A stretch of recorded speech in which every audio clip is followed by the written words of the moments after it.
Flying from Chicago to Vegas for just a 1 cent airfare plus the taxes. Is this too good to be true? Today, I'm excited to take you on a journey with me as I take my first flight with the Frontier Airlines GoWild Pass.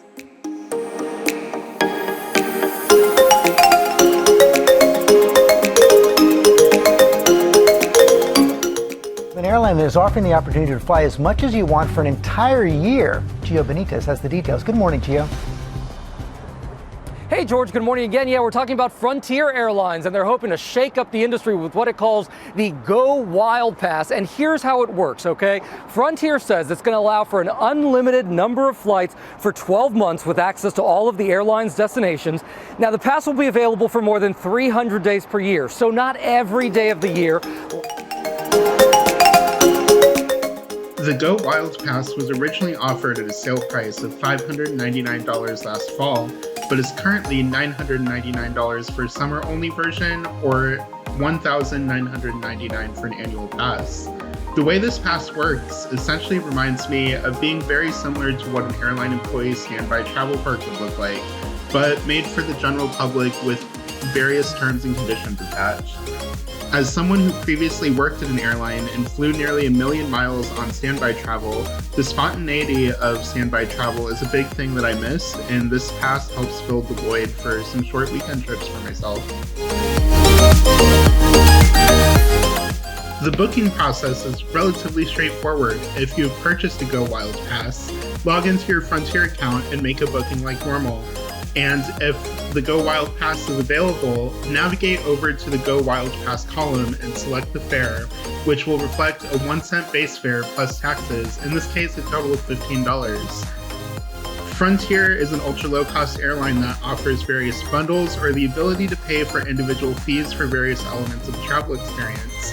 As the flight to Vegas was a bit longer than I would like to sit in their 28-inch pitch seats, I chose a seat with an additional 5 inches of legroom for an extra $60, bringing my total airfare to $75. Note that Frontier has smaller personal and carry-on item size requirements than some of the other airlines that I'm used to flying, and this was made pretty clear throughout the booking process with options to prepay a carry-on with notes that it may be more expensive at the gate.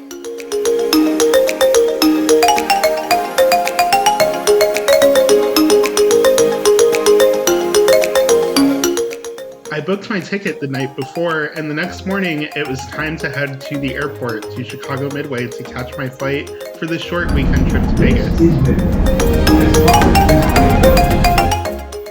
I arrived at Midway about 30 minutes before boarding was supposed to start. My Frontier app wasn't working and kept spinning in circles whenever I tried to check in on it. So after getting off the train, I proceeded to the check-in area to look for a kiosk to print out my boarding pass so I wouldn't have to pay to see an agent. Unfortunately, none were available, but thankfully my boarding pass finally loaded. It took about 3+ minutes every time to load the boarding pass, so once it finally loaded, I went to the app, screenshot it, and was good to go. I measured my bag for good measure and packed incredibly light with just my camera and a couple days worth of clothes. I headed through security and found my gate and noticed my aircraft wasn't there at the start of boarding time. Not really unusual given my experiences with Frontier and how they schedule their aircraft pretty tightly throughout the day. But I noticed my tail was shortly on its way to Chicago checking flight radar 24. But more info on the app indicating a delay would have prevented a swarm of customers from continually approaching the gate agents. Boarding eventually started 30 minutes later and was pretty chaotic in this tiny gate area as multiple flights were boarding at the same time. I noticed every Frontier flight I fly seemed to have different standards and experiences in how the boarding process is managed and enforced, but eventually it was time to go wild. I stepped aboard Baja the Whale Shark, an A320neo delivered to Frontier in 2018, and still has not been retrofitted with their new Recaro seats. Legroom was pretty sufficient, and the seat was about just enough for the flight to Vegas.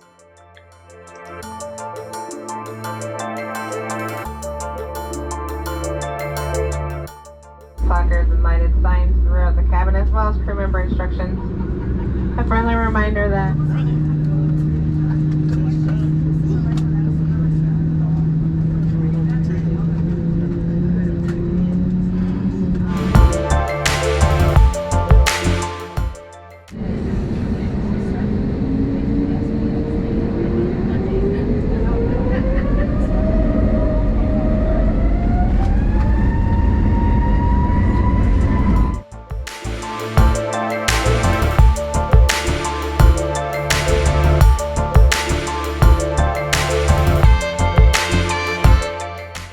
After a short taxi and a fun takeoff, we were on our way to Las Vegas.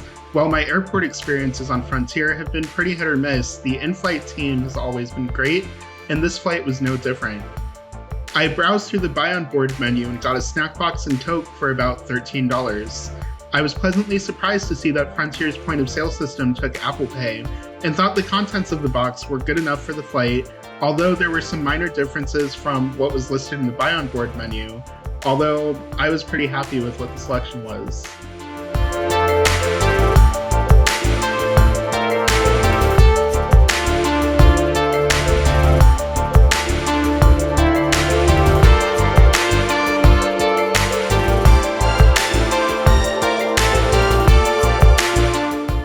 Frontier does not offer outlets, Wi-Fi, or in-flight entertainment, but I came prepared with my own downloaded videos and mobile phone charger, and also took some time to enjoy some of the stunning views outside of the plane window.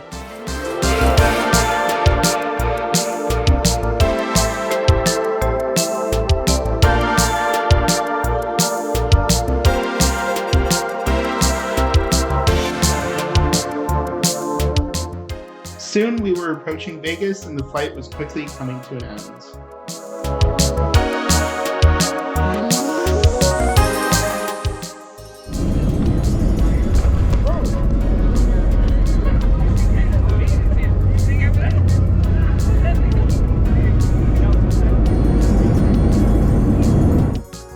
Overall, the flight on Frontier was great, and I would not have taken this trip without the GoWild pass.